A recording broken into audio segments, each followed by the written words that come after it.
Good evening, and thank you for listening to Dark Thoughts of Hope. My name is Teresa. So I wanted to tell you guys a funny story before I continued reading to you a bit. My brother ordered Chinese before, and he was looking in his bag for the sauce. He's like, "Oh, no sauce?" And then he looks in the outer part of the bag, and he's like, "Oh, sweet, duck sauce." And both of my ducks that I have out in the garage in a pen look up at him like, "What did you just say?" And I'm like, "Don't worry, guys. He didn't mean it." And he's like, "Yeah, I did. I'm eating duck sauce." Just looked at him like, "What the fuck, bro?" And it was the cutest thing. They're so well behaved. I took them out in the front yard before, and even though I had to chase them out from underneath my dad's truck a couple times, they stayed in the yard. They were very well behaved, and they once again made their way to the side of the yard where the fence to the backyard is, squeezed their way through into the backyard, and went over to their pen area, and we're like, "Okay, we're ready to go in." And I was like, "Aw, you guys didn't have to do that." And I brought them back out into the garage with me. I'm going to let them hang out here with me tonight, and I'll put them back out in the backyard tomorrow. I love hanging out with them. They're goofballs. I bring them in the bathroom with me, and when I'm done showering, I fill the tub up for them, and I let them swim around, and I'll take a little bit of soap, and I'll put it on their feathers, and I'll let them do the rest, because they don't really need me to do anything. They're dunking themselves under the water. They love the bathtub. It's like their little lake. So I had them in there for an hour or two, and then I brought them back out in the garage. They're hanging out right now, kind of just waiting for me to give them water. I told them they could wait until I went to bed, though, because they had water only a few hours ago when they were swimming around in the tub. I know they're not that thirsty. All right, I will continue reading I Know What You Did Last Summer. And let's see where I am. I know it was just starting to get good. Let's see.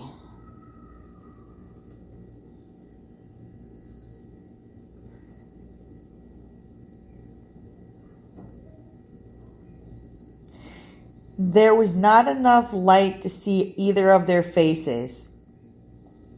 "Barry says he doesn't want to go back," Ray told them. "I don't either," Helen said. "But I guess we have to, don't we? Oh, Lord, I don't want to go back and see what we did." She drew in a strangled breath and began to cry very softly. "It's not what we want to do," Julie said. "It's what we have to do. It's the law." "That sounds real noble." Barry opened the car door and got into the driver's seat. "It's a fine decision for you to make, but who do you think it is who's going to get hit with a manslaughter charge if the kid dies? I was driving, not you, and I'm the only one here who's no longer ranked as a juvenile." "That's right," Ray said. "You're 18. Darn right I am. No juvenile court for me. It's the real thing. I'll get it right in the teeth." "But it was an accident," protested Helen. "We all can testify to that. That bike came out of nowhere. We just went around the curve, and there it was. No lights, no reflectors. Do you think that would make any difference?" Barry asked her. "The facts are that we've been out partying. We all had some beer and a little pot tonight. The police will spot that the moment we get out of the car.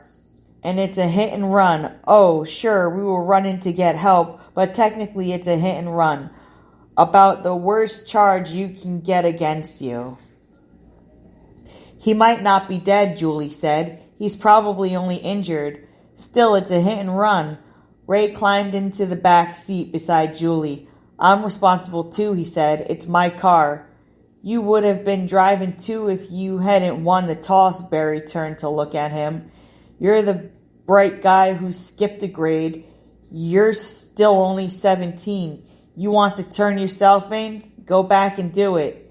You mean let them think I was driving? Despite himself, Ray could not keep the horror from his voice. You could, Helen said, if you're that determined to report it.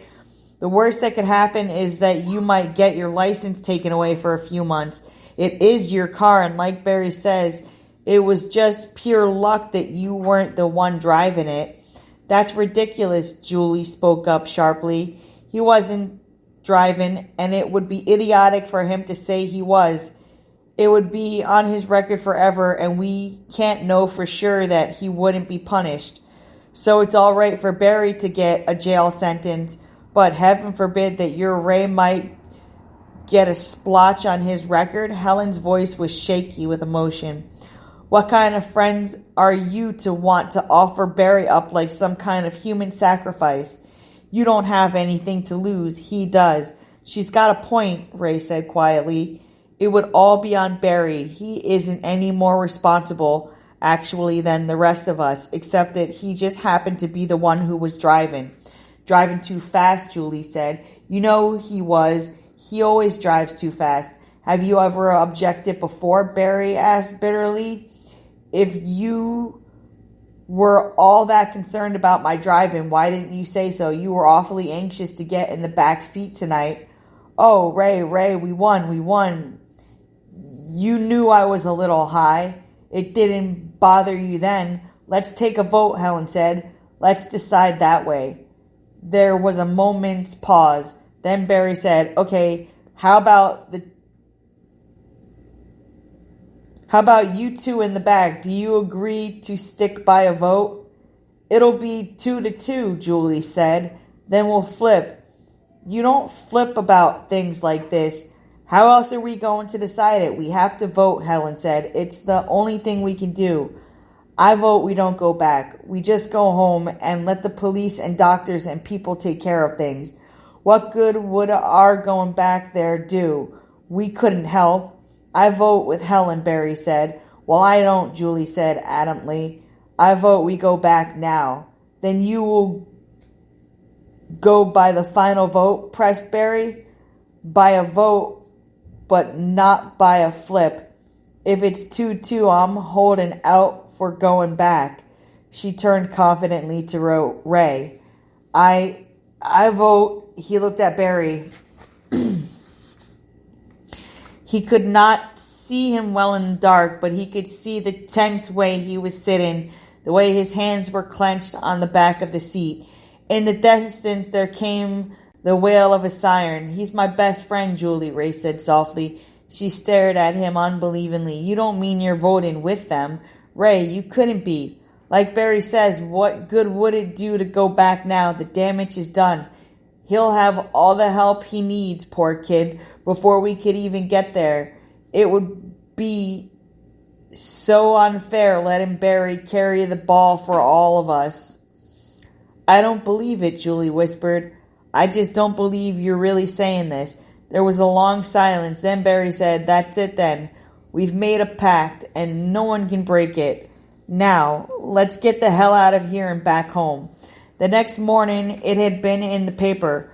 Ray had read it at breakfast, sitting there at the table, hearing his father's voice, reading aloud from the sports page, smelling the plate of pancakes his mother had just placed before him. He stared down at the story on page 2 next to the obituaries, and he had known he was going to be sick. David Gregg, conscious upon arrival of the rescue crew, died en route to St. Joseph's Hospital. Excuse me, he had mumbled, getting quickly to his feet. I'm not too hungry. Why, Ray, his mother had exclaimed in concern, but he had made it out of the room before she could stop him. Later he called Julie. Miss James had answered the phone. Julie isn't feeling well this morning, Ray, she had told him. Why don't you call back this evening? He had, and Julie had answered. Her voice had sounded small and thin. I don't want to talk, she had said. Not now, not about anything. And he had known then it was over. He had placed the receiver back on the hook and lowered his face into his hands, and for the first time since he had been a little boy, he had cried. Now, almost a full year later, he stood staring at the story, and the same cold feeling touched his heart. The clipping was yellowed from exposure. Someone had handled it often and read it many times. It was creased down the middle, and the smell of old dollar bills was on it. Someone had kept it in a wallet, perhaps, drawing it out at odd times during the day to look at it, dwell upon it. Someone had finally come to a decision and had addressed an envelope and mailed the clipping to an 8-year-old boy named Raymond Bronson. Why, Ray asked himself, does whoever it is really know something, or is he just guessing? What does he know exactly, and who is he, and how does he know it? And most important of all, what is he going to do next? Okay, well, this brings into chapter 6, sorry. So I'm going to stop here for the night and continue another day. I would like to thank anyone and everyone who is listening. And if you're enjoying this, leave a comment or like and subscribe. And have a great night, and God bless.